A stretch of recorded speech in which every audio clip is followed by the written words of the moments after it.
दूर चले आए हैं, अब साथ रहिए, अहमद पटेल ने कहा है। उन्होंने कहा है कि बीजेपी ने हमें चुनौती दी है, मोदी, शाह और राज्यपाल को हराना है।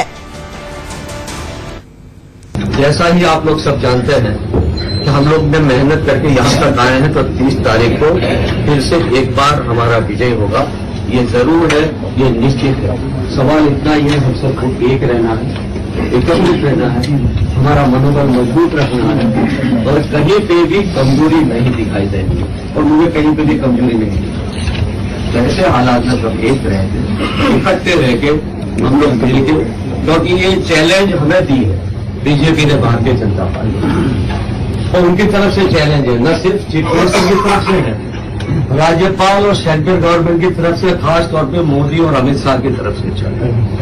तो उनको शिकस्त देना बहुत ही जरूरी है, इसमें पराजित करना इनको बहुत ही जरूरी है। तो ऐसे हालात में हम सब एकत्रित हैं।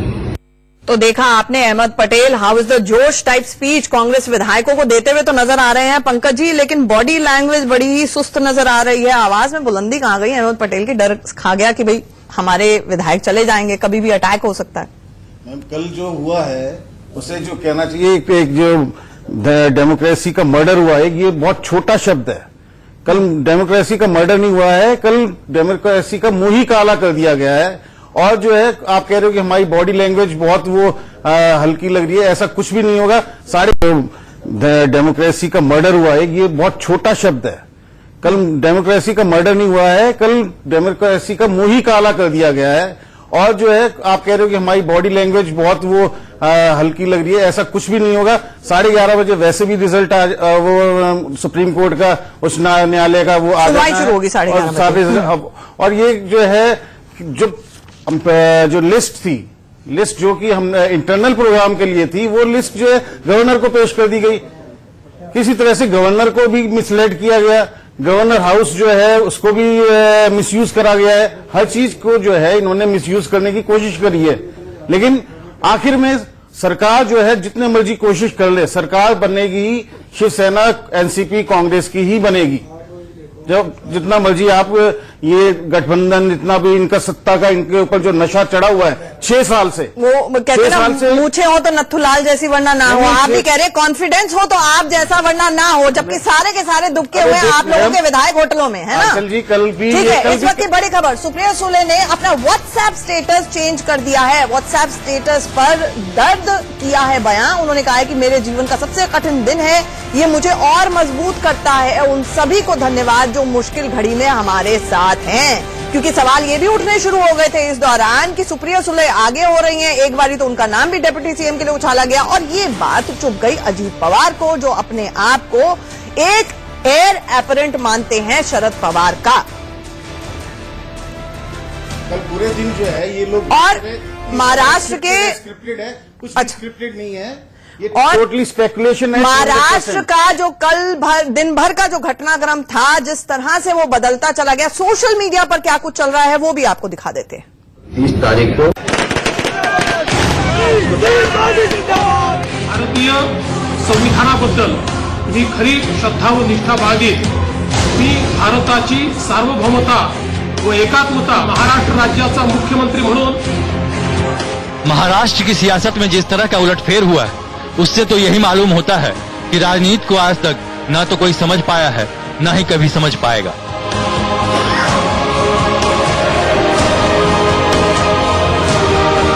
चौबीस अक्टूबर को नतीजों की घोषणा करने के बाद से ही महाराष्ट्र में जो घमासान जारी था, इसमें 23 नवंबर को नया मोड़ आ गया। देवेंद्र फडणवीस के शनिवार सुबह मुख्यमंत्री पद की शपथ लेने के साथ ही सियासी तूफान खड़ा हो गया। विरोधी नेताओं का हाल ऐसा कि काटो तो खून नहीं। बड़े बड़े दिग्गज नेता सन्न हो गए। किसी को भी ऐसे खेल की उम्मीद नहीं थी। बाद में विरोधी दल के नेताओं की प्रतिक्रियाएं आने लगी। कुछ के तेवर बेहद तल्ख थे तो कुछ ने शायराना अंदाज में प्रतिक्रिया दी। कांग्रेस के प्रवक्ता रणदीप सुरजेवाला ने ट्वीट किया, मुझे मत देखो यूं उजाले मिलाकर, सियासत हूं मैं, कपड़े नहीं पहनती। जनादेश से विश्वासघात, लोकतंत्र की सुपारी। कांग्रेस नेता अभिषेक मनु सिंघवी ने तो एक के बाद एक लगातार कई शायराना ट्वीट किए। उन्होंने सबसे पहले राज इलाहाबादी का शेर लिखा, कैसे कैसे हैं रहबर हमारे, कभी इस किनारे कभी उस किनारे। इसके बाद उन्होंने एक फिल्मी गाने की लाइन साझा करते हुए लिखा, वो जो कहते थे हम न होंगे जुदा, बेवफा हो गए देखते देखते। एनसीपी नेता नवाब मलिक ने भी हैशटैग महाराष्ट्र पॉलिटिक्स पर एक के बाद एक कई शायरी लिखी।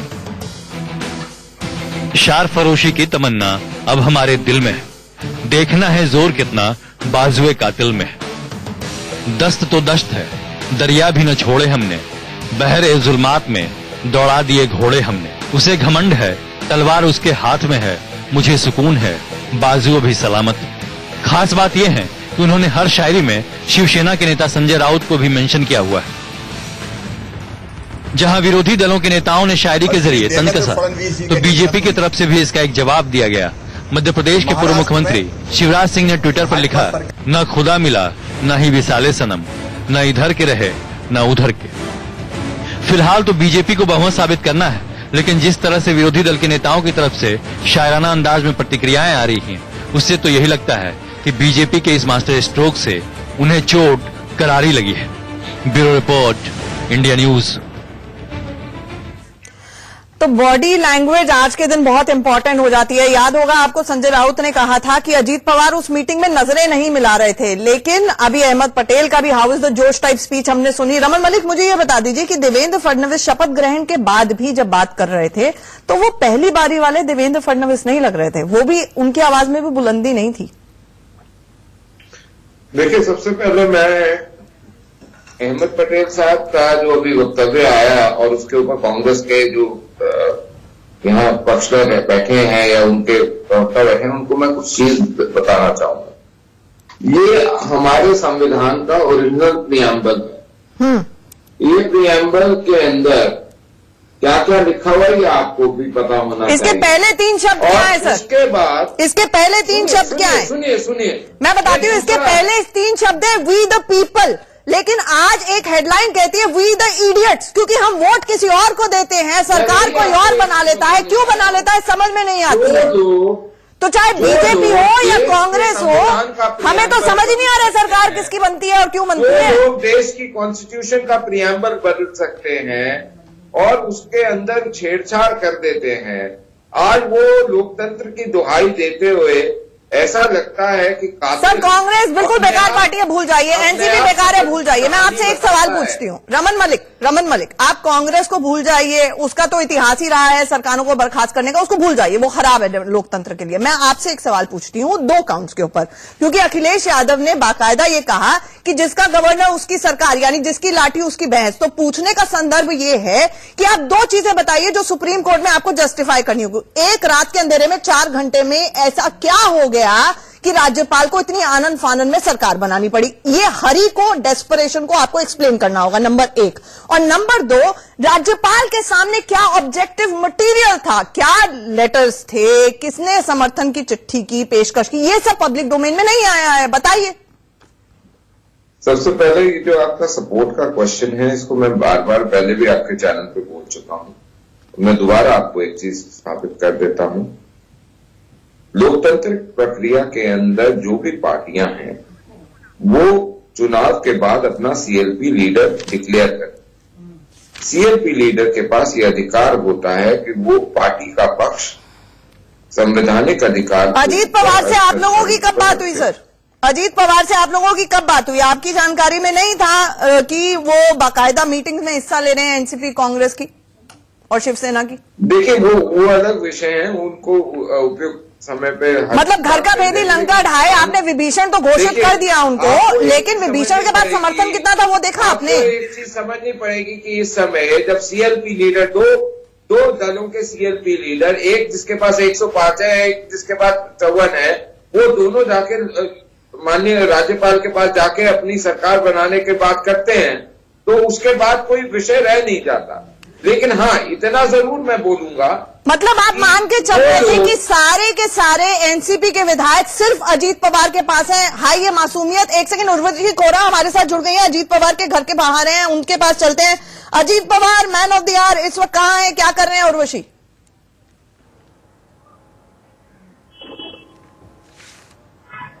जी, आज के सोर्सेस हमें पता चल रहा है कि किस तरह से अजीत पवार अंदर ही है, उनका कुछ कार्यकर्ता जो है एनसीपी के सपोर्टर्स औरंगाबाद के यहाँ पे खास आए थे अजीत पवार को मिलने के लिए और उनसे बातचीत करने के लिए, उन्हें दिखाने के लिए कि किस तरह से सपोर्ट है उनको।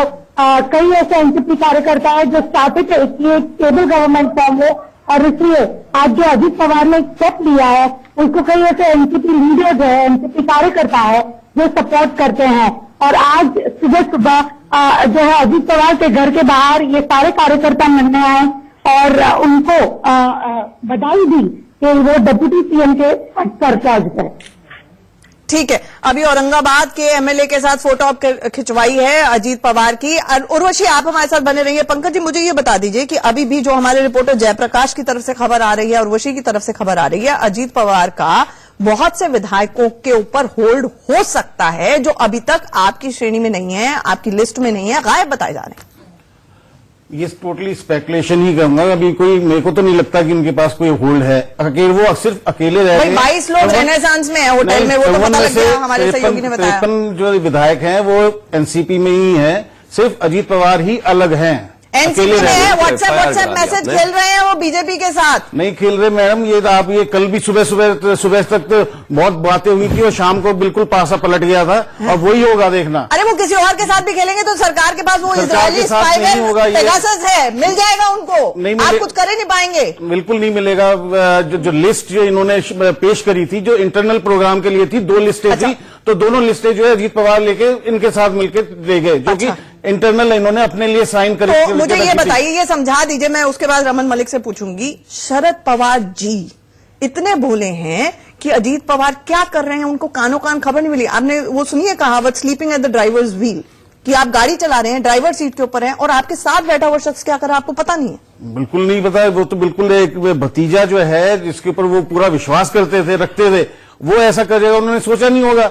और लिस्ट जो उन्होंने उसको सौंप रखी थी। क्यों अखिलेश यादव एक्सपीरियंस से कुछ नहीं सीखे? कॉन्फ्रेंस में दे रखी थी, ये नहीं पता था कि ये लिस्ट जाके वो गवर्नर को दे देंगे मिलके।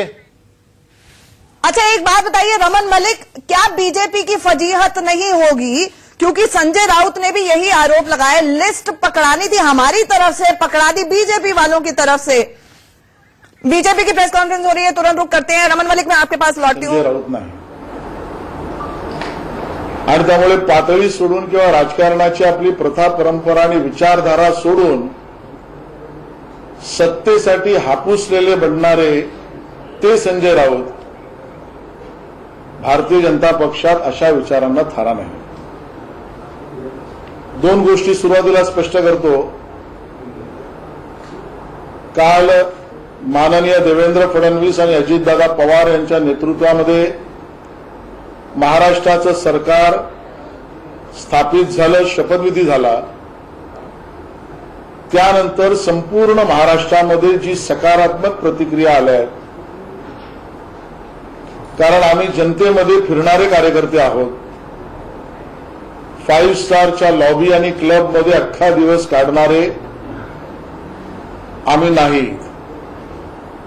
आणि त्यामुळे संपूर्ण महाराष्ट्रातून जो विश्वास जनतेने दाखवला आहे, तो युवक असेल, महिला असेल, दलित असेल, पीडित असेल, शेतकरी असेल, कामगार असेल, या सगळ्यातला अतिशय सकारात्मक असा प्रतिसाद आम्हाला मिळतोय आणि त्यामुळे जनतेचे आम्ही आभार मानतो।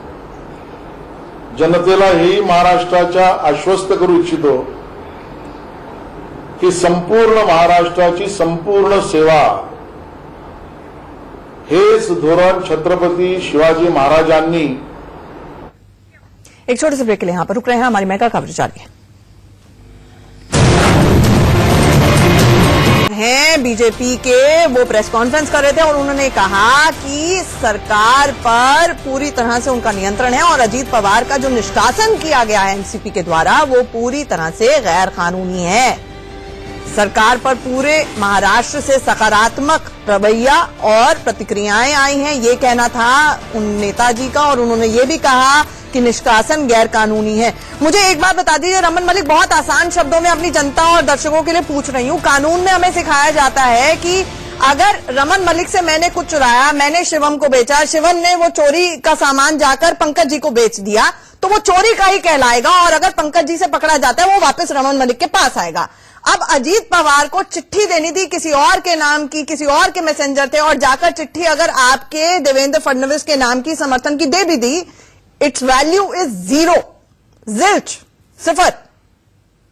देखिए, इसको सीधे सीधे दो तरीके से बोला जा सकता है। एक तो ये कि let the law, court of law prove it, एक तो वो विषय है।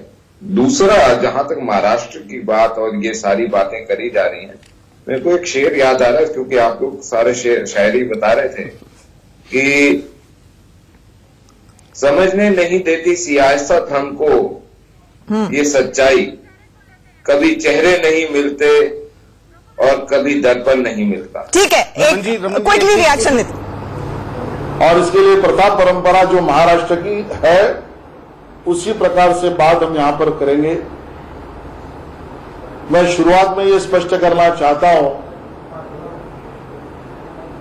कि हमारी सरकार देवेंद्र फडणवीस और अजित पवार जी के नेतृत्व में जिन्होंने शपथ ली है, सुप्रीम कोर्ट का जो निर्णय आए वो आए, लेकिन 30 नवंबर को माननीय राज्यपाल महोदय ने जो हमको विश्वासदर्शक ठराव यानी कॉन्फिडेंस मोशन को सामने जाने के लिए कहा है, उसमें 170 से भी ज्यादा विधायकों के समर्थन से ये सरकार पूर्ण रूप से 5 साल देवेंद्र जी और अजित पवार के नेतृत्व में काम करेगी। ये स्थायी सरकार बनने वाली है और इसके लिए हमें बताने वालों को ये सोचना पड़ेगा कि आपने आज क्या स्टैंडर्ड तय किया। मैं और एक बार के लिए संजय राउत जी का अभिनंदन करना चाहूंगा, खुले दिल से अभिनंदन करना चाहूंगा, क्योंकि आज अपनी पार्टी की भूमिका रखते समय उन्होंने आज ये मान लिया काला दिन और भयानक दिन ये भारत के इतिहास में अगर उसका कोई स्टैंडर्ड या मानक होगा तो वो इमरजेंसी जो इंदिरा गांधी जी ने लगाई थी वो दिन है, वो आज उन्होंने मान्य कर लिया। भले हमारी आलोचना करते समय उन्होंने ये कहा कि उससे भी भयानक कृत्य आज या कल भारतीय जनता पार्टी के नेतृत्व में जो सरकार बनी उसके कारण हुआ, ये कहते समय संजय राउत जी ने, इंदिरा गांधी जी ने लगाए हुए इमरजेंसी की आलोचना की और वो काला दिन बताया। उसके लिए हम उनका अभिनंदन करते हैं। हम तो ये मानते ही थे कि ये काला दिन था, लेकिन शिवसेना की पहले की भूमिका सत्ता के लिए कैसी बदल सकती है। तो इमरजेंसी को काले दिन बताया गया, लेकिन आज की तारीख में जो हो रहा है क्या वो अच्छे दिन है? एक छोटे से ब्रेक के लिए यहां पर रुक रहे हैं, हमारी बड़ी कवरेज लगातार जारी है।